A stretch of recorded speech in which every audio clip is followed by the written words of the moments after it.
भगवंत मान और आम आदमी पार्टी के अन्य नेताओं ने कोलकाता में पश्चिम बंगाल के सीएम ममता बनर्जी से मुलाकात की और सेंट्रल द्वारा लाए गए ऑर्डिनेंस के खिलाफ एकजुटता की बात की। इस पर ममता बनर्जी ने कहा है कि दिल्ली सरकार के खिलाफ केंद्र द्वारा लाए गए अध्यादेश का विरोध वो करेंगी, आग्रह करेंगी कि विपक्षी दलों को एक साथ आने के लिए भी। और उन्होंने यह भी कहा है कि जो सरकार अभी चल रही है केंद्र सरकार एजेंसी का उपयोग करती है। हमें डर है कि केंद्र सरकार संविधान बदल सकती है, वे देश का नाम बदल सकती है, वे सुप्रीम कोर्ट के फैसले का भी सम्मान नहीं करती है। देखिए, केंद्र की सरकार की तरफ से लगातार तानाशाही जो रवैया है वो देश में देखने को मिल रहा है। सुप्रीम कोर्ट के फैसले को भी पलटने की ये जो साजिश है उनकी तरफ से ये बेनकाब हो चुकी है।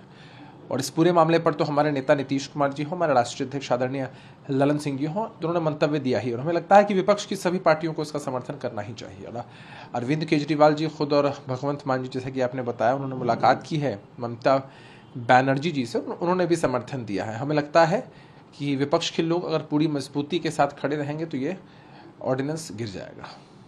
लेकिन इस बीच कांग्रेस का एक अलग बयान आ गया है दिल्ली अध्यादेश मुद्दा को लेकर कि केजरीवाल का समर्थन करना नेहरू अम्बेडकर के ज्ञान के खिलाफ है।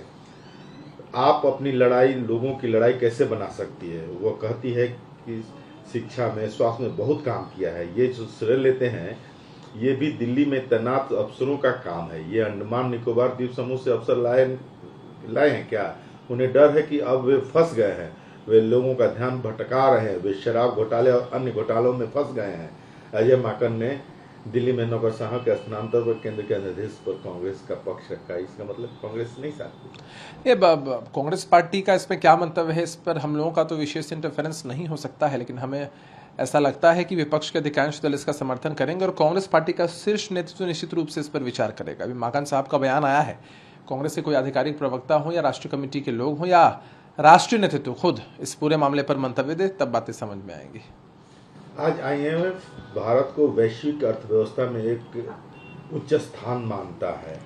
विश्व बैंक का मानना है कि अगर कोई वैश्विक विपरीत परिस्थितियों को चुनौती दे रहा है तो वह भारत है। कई देशों की बैंकिंग व्यवस्था ध्वस्त हो गई है, लेकिन भारत की बैंकों की ताकत हर जगह सराहना हो रही है। ऑस्ट्रेलिया के सिडनी में प्रधानमंत्री ने यह बात 100 साल में एक बार आने वाली संकट के बीच भारत ने पिछले साल रिकॉर्ड निर्यात किया। आज हमारा विदेशी मुद्रा भंडार नई ऊंचाइयों को छू रहा है। भारत कैसे वैश्विक भलाई के लिए काम कर रहा है, इसका उदाहरण हमारे डिजिटल हित में है। आप भारत की वित्त तकनीकी क्रांति से अच्छी तरह वाकिफ हैं। यह बात प्रधानमंत्री ने 20,000 भारतीयों को संबोधित करते हुए। देखिए, हम तो ये जानते हैं कि देश के सामने आज कड़ी चुनौतियां हैं। खुद की वाहवाही करना तो एक बात होता है, लेकिन सोचना समझना ये है कि आज देश पर कर्जा कई गुना बढ़ चुका है, EMIs बढ़ चुकी हैं। देश का आम आदमी बेरोजगारी और महंगाई से पीड़ित है।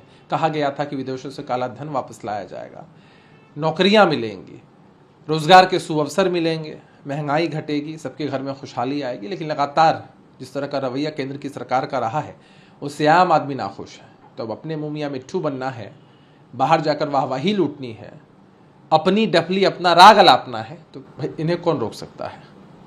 नए संसद भवन के उद्घाटन को लेकर के पक्ष विपक्ष में राज चल रहा है।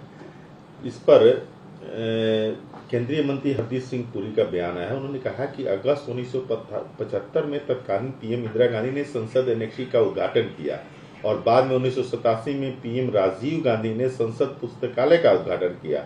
अगर कांग्रेस की सरकार के मुखिया उनका उद्घाटन कर सकते हैं तो हमारी सरकार के मुखिया ऐसा क्यों नहीं कर सकते हैं? कि संसद के पुस्तकालय या संसद में बनी किसी चीज़ का उद्घाटन अगर तत्कालीन प्रधानमंत्री करते हैं, कोई भी अन्य स्पीकर या अन्य नेता करते हैं, तो वो एक बार की बानगी है।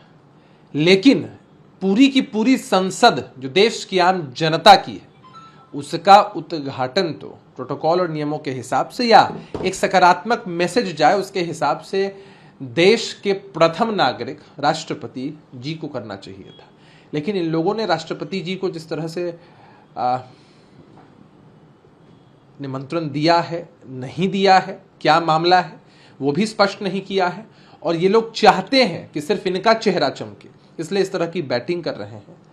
समझना चाहिए कि लोकतंत्र के सबसे बड़े मंदिर के रूप में देश की संसद की ओर देश की जनता देखती है, और वहां से जब सकारात्मक संदेश निकलता तो पूरे देश के लिए अच्छा और बेहतर होता।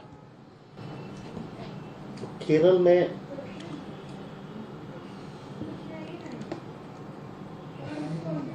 त्रावणकोर देवस्थान बोर्ड ने 18 मई को एक सर्कुलर जारी किया है। उसके अधीन आने वाले सभी मंदिरों और मंदिर परिषद में आरएसएस द्वारा आयोजित सामूहिक अभ्यास और अन्य गतिविधि की अनुमति नहीं देने के लिए कहा है। सर्कुलर में कहा गया है इसका सख्ती से पालन किया जाए और जो अधिकारी इसका पालन नहीं करेंगे उनके खिलाफ कार्रवाई की जाएगी। कि वहाँ की सरकार ने नीति बनाई है, उनके पास क्या तथ्य हैं, क्या इनपुट्स हैं, क्या फीडबैक्स हैं, उनके हिसाब से लोग काम करते हैं। हमें ऐसा लगता है कि किसी भी सार्वजनिक जगह पर हर किसी का अधिकार होता है और नियमों के हिसाब से कहीं भी कोई भी कार्यक्रम को करना चाहिए। अब किन परिस्थितियों में इनको किया गया है, उनके पीछे के तथ्य हम जान पाएंगे, तभी प्रतिक्रिया दे पाना उचित होगा।